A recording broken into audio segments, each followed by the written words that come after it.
আগামীতে যে কোনো ধরনের সিদ্ধান্তহীনতার কারণে যে কোনো ধরনের পদক্ষেপ আমরা যদি রাউজানবাসী নিই, তাহলে এর জন্য মহিউদ্দিন জিলানী এবং তার সাথে সংশ্লিষ্ট যারা আছেন তারা এই বিষয়ে দায়ী থাকবেন। জাতীয় নাগরিক পার্টির তৃণমূল কর্মী এবং সাংগঠনিক কর্মী আমরা এখানে উপস্থিত আছি।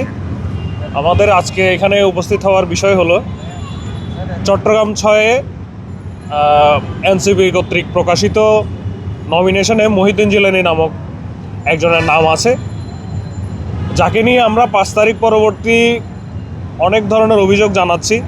তার সাথে লীগের সম্পৃক্ততা একেবারে দিনের আলোর মতো স্পষ্ট থাকার পরেও আমাদের দলীয় কাঠামো থেকে কোনো ধরনের কর্ণপাত এখন পর্যন্ত করা হয়নি।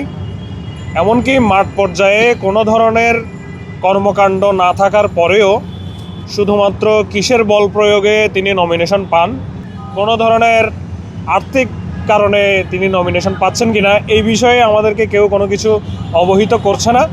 আমরা দীর্ঘদিন যাবৎ, প্রায় গত 2 বছর যাবৎ, কাছাকাছি 2 বছর যাবৎ আমরা এই বিষয়ে অভিযোগ জানিয়ে আসছি, তথ্য উপাত্ত দিচ্ছি, কিন্তু এই বিষয়ে কেন্দ্র থেকে এখন পর্যন্ত কোনো ধরনের সুরাহা করা হয়নি।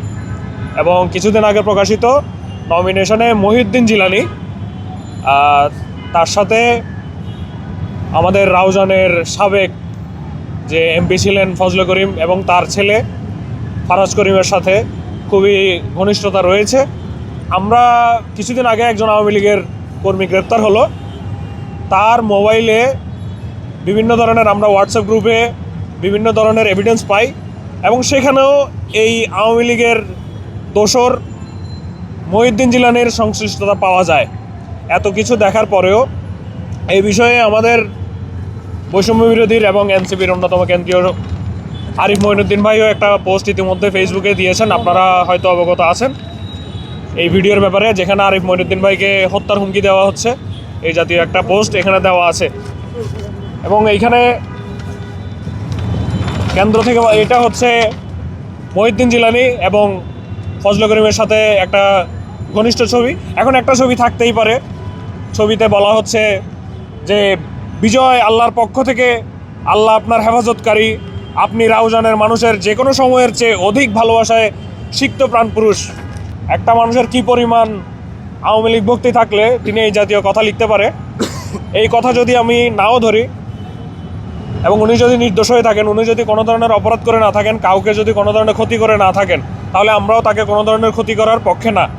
কিন্তু কথা হচ্ছে এমন মানুষকেই কেন নমিনেশন দেওয়া হবে যিনি 5 তারিখের আগেও সুবিধাভোগী, কোনো ধরনের জেল জুলুম অত্যাচার উনি নিপীড়নের শিকার হয় নাই, আবার 5 তারিখ পরবর্তীতেও উনি অন্তর্বর্তীকালীন সরকার থেকে সুবিধাভোগী হচ্ছেন, এনসিপি থেকে সুবিধাভোগী হচ্ছেন, বৈষম্য বিরোধী থেকেও সুবিধাভোগী হচ্ছেন। তাহলে সব সুবিধা যদি সুবিধাভোগীরা তেলবাজরা নিয়ে যায়, তাহলে আমরা কারা বিপ্লবীরা, আমরা কি শুধুমাত্র এলিট শ্রেণীদের জায়গা করে দেওয়ার জন্যই বারবার রাজপথে নামি কিনা?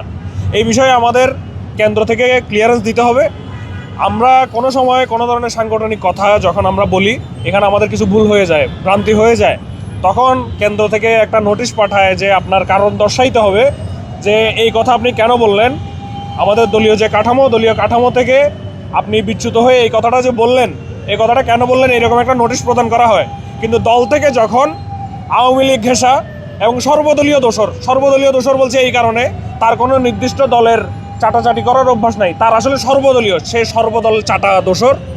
সে যখন সব জায়গা থেকে বেনিফিটেড পায়, তখন দলকে আমাদেরকে অবহিত করতে হবে যে দল কেন, কোন ক্রাইটেরিয়াতে মহিউদ্দিন জিলানীকে নমিনেশন দিল, কোন ক্রাইটেরিয়াতে, সেটা কি ডোনেশনের ভিত্তিতে, সেটা কি তার জুলাইয়ে কন্ট্রিবিউশনের ভিত্তিতে, সেটা কি কোনো ধরনের বিএনপির প্রভাবে, এটা আমাদেরকে জানাইতে হবে।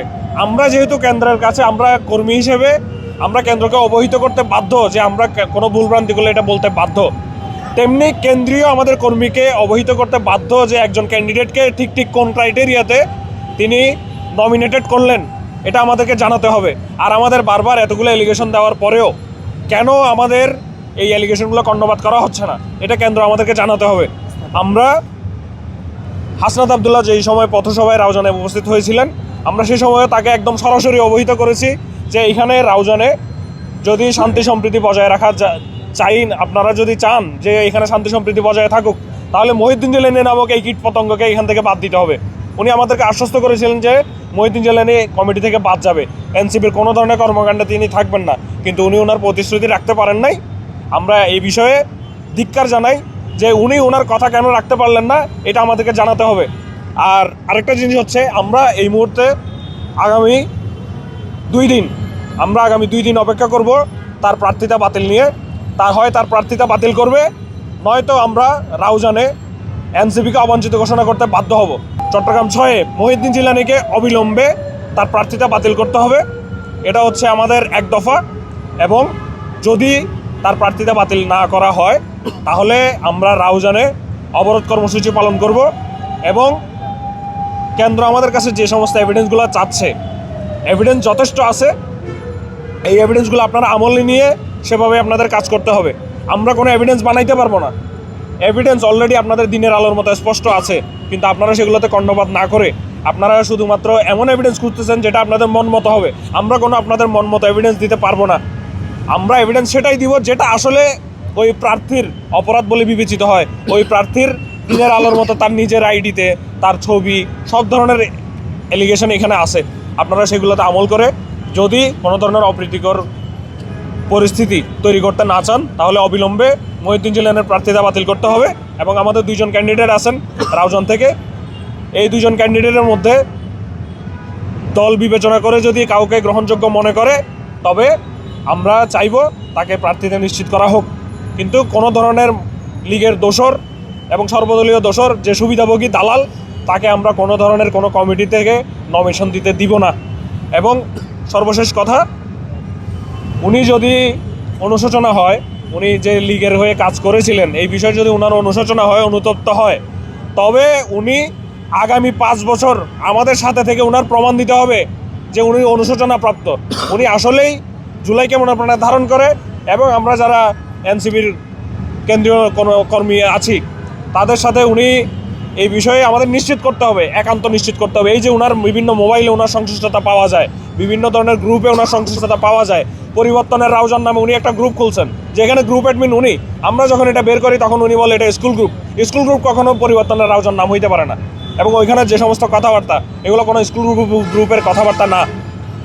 তো আমি আপনাদের মাধ্যমে, আপনারা যারা ভাইরা আছেন, মিডিয়ার ভাইরা আছেন, আমরা আপনাদের মাধ্যমে আশা করব এনসিপির যারা কেন্দ্রীয় আছেন তারা এই সিদ্ধান্ত নেবেন এবং আমাদেরকে অবশ্যই অবহিত করবেন একজন প্রার্থিতা নিশ্চিত করতে ওনারা কোন কোন ক্রাইটেরিয়া ফলো করছেন, এটা আমাদেরকে জানাতে হবে। আর আমাদের 2জন প্রার্থী, আমি নামগুলো উল্লেখ করছি, আমাদের চট্টগ্রাম 6 আসন থেকে এনসিপির 2জনই আমাদের এনসিপির, এবং 2জনই বৈষম্য বিরোধীর সাবেক নেতা এবং বর্তমান কমিটিতে ওনারা আছেন। এমনকি জুলাই রেভলিউশনারি অ্যালায়েন্সে ওনারা আছেন, এমন এনসিপির কেন্দ্রীয় কমিটিতে ওনারা আছেন। আমাদের 2জন প্রার্থী, একজন হচ্ছেন মোহাম্মদ রেজাউল করিম, উনি চট্টগ্রাম 6 আসন থেকে এনসিপির হয়ে মনোনয়ন নিয়েছেন, এবং আরেকজন হচ্ছেন জাহিদুল করিম পাপ্পি, আমাদের 2জন ক্যান্ডিডেট। আমরা 2জনকে নিয়ে স্বতঃস্ফূর্তভাবে কাজ করতে রাজি আছি, কিন্তু কোনো ধরনের দোষরদের সাথে আমরা কাজ করতে রাজি না। আমরা কোনো ধরনের অপ্রীতিকর ঘটনা আমরা চাই না। আমরা চাই সব কিছু বিবেচনা করে এনসিপি একটা গুরুত্বপূর্ণ পদক্ষেপ নেবে, এবং যে আগামীতে যে কোনো ধরনের সিদ্ধান্তহীনতার কারণে যে কোনো ধরনের পদক্ষেপ আমরা যদি রাউজানবাসী নিই তাহলে এর জন্য মহিউদ্দিন জিলানী এবং তার সাথে সংশ্লিষ্ট যারা আছেন তারা এই বিষয়ে দায়ী থাকবেন।